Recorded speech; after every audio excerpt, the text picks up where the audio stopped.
Bom, nós iremos agora iniciar o estudo de um processo excepcionalmente importante em várias instâncias, que é o gerenciamento de resíduos. Como já vimos a teoria dos resíduos, agora fica mais fácil entender seu gerenciamento. Mas antes de começarmos a discorrer sobre o tema, vamos apenas ter em mente o que exatamente veremos neste curso. Nosso objetivo principal é responder aos seguintes questionamentos: o que é gerenciamento de resíduos? Qual é seu objetivo? Como ele é feito? E qual é sua relação com a segurança química? Dito isso, iniciaremos este estudo vendo o que é o processo de gerenciamento de resíduos. Na realidade, a definição do que este processo é pode ser mais bem compreendida se for dada em duas partes. A primeira delas, como vemos, informa que o gerenciamento de resíduos é entendido como um conjunto de estratégias visando cumprir um objetivo específico por meio da união entre conhecimento científico, normas e legislações. De uma forma mais resumida, são ações que tentam cumprir uma meta por meio da união entre ciência e normas. Muito bem, mas que objetivo seria esse? A segunda parte informa que o objetivo geral do processo de gerenciamento de resíduos é garantir a saúde, segurança, boas condições de trabalho e o bem-estar das pessoas e do meio ambiente por meio da gestão do ciclo de vida dos materiais. Assim como no caso da organização laboratorial, percebemos aqui uma certa semelhança entre o gerenciamento de resíduos e a segurança química. A segurança química engloba a organização laboratorial e engloba também o gerenciamento de resíduos, como está demonstrado esquematicamente. Este tem as mesmas finalidades gerais que a organização de laboratório, ambos diferindo apenas na forma por meio da qual irão buscar concretizá-las. A organização de laboratório, através da diminuição de eventos adversos ou indesejáveis, e o gerenciamento de resíduos mediante a gestão do ciclo de vida dos materiais. Assim, podemos agora unir as duas partes que constituem a definição de gerenciamento de resíduos. Podemos interpretá-lo da maneira que segue. Gerenciamento de resíduos é um conjunto de ações, condutas e procedimentos que, por meio da união do conhecimento científico com normas legais, visa garantir a segurança e saúde das pessoas e do meio ambiente através da gestão do ciclo de vida de materiais residuais. Mas como fazemos isso? Como isso acontece? O processo de gerenciamento de resíduos segue várias etapas e vamos começar a considerar a primeira delas, que, além de ser a mais importante de um certo ponto de vista, diz respeito à prática dos R's que você já deve ter visto por aí. Bom, o gerenciamento de resíduos tenta executar sua tarefa por meio de alguns princípios através de uma hierarquia em relação a algumas condutas, estabelecendo assim uma ordem de prioridade. Essas condutas seriam, em ordem decrescente de prioridade, a não geração de resíduos, redução, reutilização e reciclagem. Observamos então que o gerenciamento preza em maior grau pela não geração de resíduos. Vamos ver melhor o que cada um desses termos expressa. Começando primeiro pela não geração de resíduos, que é a etapa com maior ordem de prioridade, isto é, aquele que seria o ideal. A não geração de resíduos necessariamente implica em não gerarmos resíduos, como é perceptível. Mas como faz para não gerar resíduos? Infelizmente, muitas vezes não há como evitar a geração. No entanto, um belo ponto de partida seria realmente questionar se, em todas as ocasiões cogitadas, há realmente a necessidade daquela prática experimental, ou se os resultados positivos daquela prática compensam os resíduos por ela gerados. Perguntas reflexivas podem ajudar, tais como: há mesmo a necessidade desse experimento? É indispensável? Ele pode ser substituído por outro menos agressivo? O experimento gera benefícios mais que suficientes para compensar os impactos dos resíduos que são gerados? A não geração de resíduos também gera, indiretamente ou diretamente, impacto positivo em diversos setores, como o econômico e o ambiental. Se não há a geração de resíduos, o ecossistema é favorecido em comparação à situação em que eles seriam gerados. Além disso, o dinheiro que seria gasto em atividades de tratamento, manejo e até de auxílio ou recuperação ao meio ambiente pode ser investido em outra coisa, conforme necessidade. A próxima categoria, em ordem decrescente de importância, é a redução. Como já se pode antecipar, a redução é identificada pela tentativa de diminuição da quantidade de matéria ou em massa dos resíduos que são gerados. A redução vem após a não geração. Ou seja, se uma prática experimental inevitavelmente deve ser feita, então, se não há a possibilidade de não geração, a melhor estratégia é tentar reduzir a quantidade de resíduos que é gerada. Como fazer isso? Uma alternativa é procurar reduzir a escala do experimento, buscando diminuir a quantidade de insumos que são utilizados, pois essa prática diminuiria também, logicamente, a quantidade de resíduos que é produzida. Ou então, podemos simplesmente tentar utilizar ao máximo aquilo que é excepcionalmente necessário aos experimentos, cortando o uso de tudo aquilo que não é realmente necessário. Reutilização. Vamos agora nos ater a este termo, pois muitas vezes há confusão entre reutilização e reciclagem.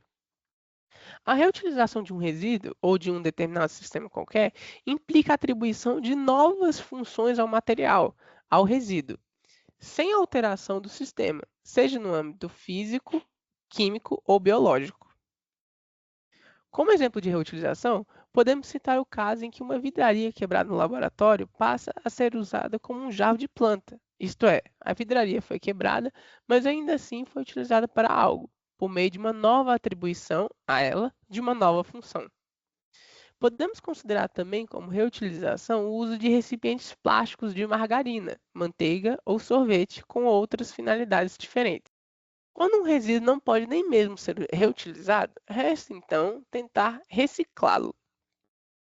Reciclagem é um processo em que novas funções são atribuídas ao material, por meio da alteração de suas propriedades físicas, químicas ou biológicas. Portanto, podemos até mesmo enxergar a reciclagem como a transformação de um material que não podia nem mesmo ser reutilizado em um insumo novo, pronto para pertencer a um novo ciclo de vida como insumo. Como exemplos, podemos considerar a reciclagem de latas de alumínio, que é um recorde em nosso país, visto que o índice de reciclagem aqui chega a níveis de 99%, o que faz o Brasil se destacar mundialmente neste quesito. Muito bem, acabamos de considerar a primeira parte do processo de gerenciamento de resíduos. No entanto, o que acontece com eles caso todas as possibilidades de reutilização e reciclagem sejam esgotadas? As próximas etapas que serão necessárias pertencem ao que se chama de tratamento interno. O tratamento interno visa transformar ou alterar as propriedades do resíduo, de forma tal que o risco a eles associado seja reduzido de alguma forma. Os riscos que acabam de ser mencionados são aqueles que vimos na parte da teoria de resíduos, como o risco devido à inflamabilidade, reatividade, toxicidade e outros. Além disso, o tratamento interno também visa diminuir a quantidade em massa e de matéria, bem como o volume dos resíduos que estão sendo abordados. Devemos salientar que o tratamento interno varia enormemente e não há uma fórmula ou receita de como deve ser feito. Dependendo do local, dos recursos, dos profissionais e, principalmente, do tipo de resíduo que está sendo analisado. Por isso, estaremos satisfeitos aqui em apresentar apenas o objetivo geral do tratamento interno. Por fim, o que aconteceria caso nem mesmo o tratamento interno fosse suficiente? O que aconteceria se ainda houvesse uma certa quantidade de um resíduo perigoso que não conseguisse ser tratada? A última opção que nos restaria, então, é considerar a possibilidade de uma disposição final. A disposição final é um processo muitas vezes complicado, delicado e particular de cada situação, pois uma quantidade significativa de fatores deve ser levada em consideração. Um deles é como aquele resíduo pode interagir com o meio ambiente e as consequências que essa interação pode levar. Não obstante, deve ser enfatizado que a disposição final deve ser feita apenas por indivíduos especializados e de forma adequada, ou seja, não pode ser feita de qualquer forma.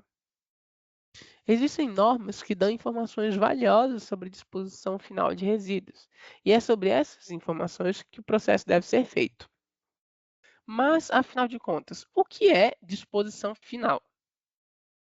De acordo com a Política Nacional de Resíduos Sólidos, Lei nº 12.305, a disposição final ambientalmente adequada é a distribuição ordenada de rejeitos em aterros, observando normas operacionais específicas de modo a evitar danos ou riscos à saúde pública e à segurança e a minimizar os impactos ambientais diversos.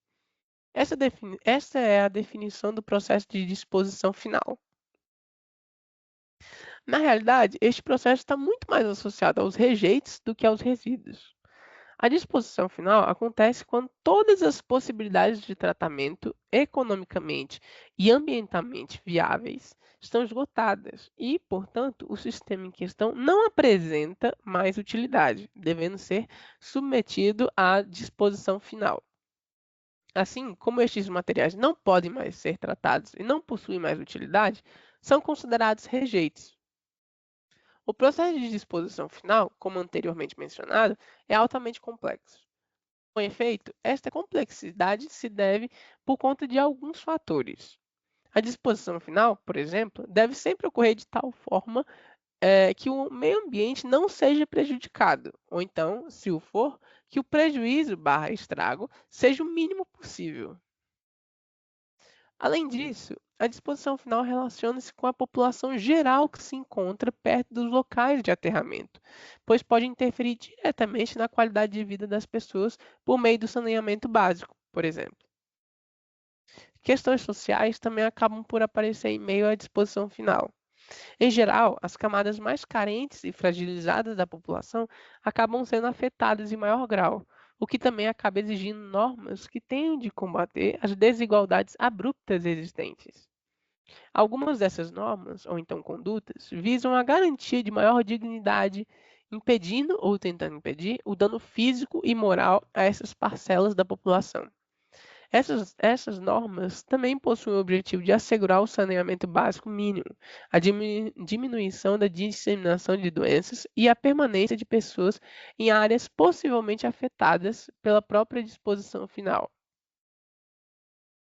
Muito bem, agora que tratamos da estrutura geral, do objetivo e da definição do gerenciamento de resíduos, vamos para um momento diferente, com um caráter mais reflexivo, mas que é extremamente importante. Acabamos de ver, simplificadamente, como os resíduos produzidos devem ser geridos. Além disso, estudamos também o que os resíduos são e o que os qualifica, bem como as categorizações existentes acerca deles. No entanto, apesar de termos considerado tudo isso, não falamos sobre o papel que as próprias universidades têm em relação aos resíduos que elas mesmas produzem.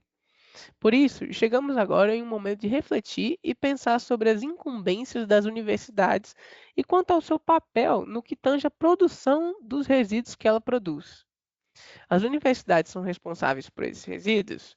Ou é dever dos discentes, docentes e dos pesquisadores? Ou de todos? E você, espectador, qual é seu papel nesta situação? Qual é a sua contribuição nisso tudo?